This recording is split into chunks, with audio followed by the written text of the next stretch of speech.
Family members, it's been an action-packed start to Thursday. Now you may be wondering that there is no cricket. How on earth can it be action-packed? Well, 12 hours behind in Las Vegas, there has been history that has been created. But I'll come to Las Vegas a bit later because the first major bit of information is this particular haunting image. Lords, Bashir bowling to Siraj. Siraj defends it perfectly and the ball rolls on and knocks the bail off. Can India recover from this? Can India recover from the Lords debacle? Ajay Jadeja, the former India player, has said that it is going to be very, very hard. Because these kind of losses really test your character. Can India bounce back from this? He says it is very hard. There will be a lot of disappointments. Losing a match from that particular situation from which they were, it is going to take something spectacular for them to bounce back. The one who will be most disappointed is Ravindra Jadeja because he had gotten them to within 22 runs of a famous win, but it just could not happen. So yes, there is a luckily 8-9 day gap for the Manchester Test match, but now the pressure is double. If you don't win Manchester, you are not going to win the series. And if you lose Manchester, more questions will be asked of the Indian cricket team. Can they ever perform in the Sena countries? So, Ajay Jadeja believes that this is a vital turning point in the series because it's going to be very hard for the Indian cricket team to bounce back from this debacle that happened at Lords. So that's why plenty to ponder for the Indian team. What are the changes that they'll be making? Who are the personnel who will be playing at Manchester? We'll be all doing that in the next coming days. But remember, the test match is 6 days away from now. But if the men's team are struggling to find a question, the women's team have absolutely no problem because after winning the T20I series 3-2, Deepti Sharma's cameo has ensured that India have managed to beat England in a dramatic way in the first ODI. Remember, these 3 ODIs are very, very important for India as they gear up for the Women's World Cup that will be held in September, October. So that's why it is going to be a remarkable thing as to how they do it. The women's cricket team really have 2025 to show that yes, they can bounce back from the past disappointments. They are going to host the Women's World Cup after 12 years. Let's see whether India women's team can break the jinx and manage to do the trend of firsts in 2025. Talking about firsts in 2025, one more addition.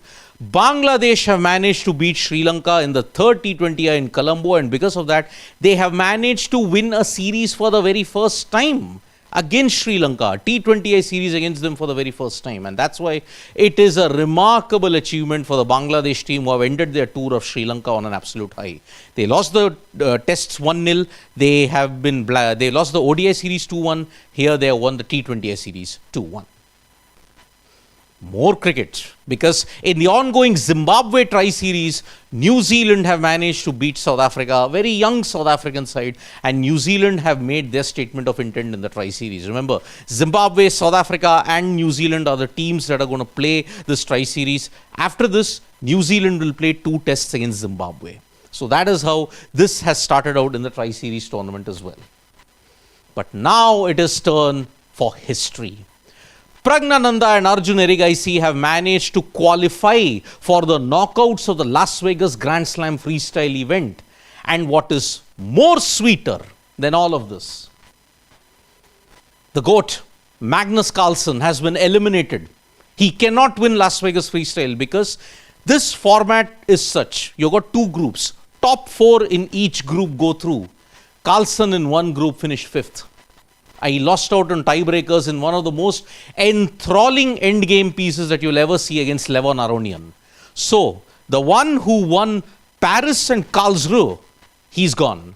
Even Vincent Kaymer, who won Weissenhaus, has been eliminated. Praggnanandhaa managed to beat Magnus Carlsen. Arjun Erigaisi held his own in the other group involving Hikaru Nakamura and Hans Niemann. So that's why it's a fantastic day if you are an Indian chess fan.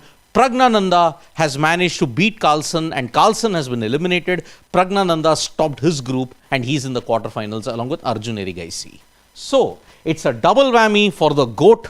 He can't win Las Vegas freestyle. and he's not in the playoffs as well. But today we could be staring at more chess history, because today is the last game of round 4. Divya Deshmukh managed to stun the chess world by beating Zhu Jiner, who is in the top 10 at this point in time.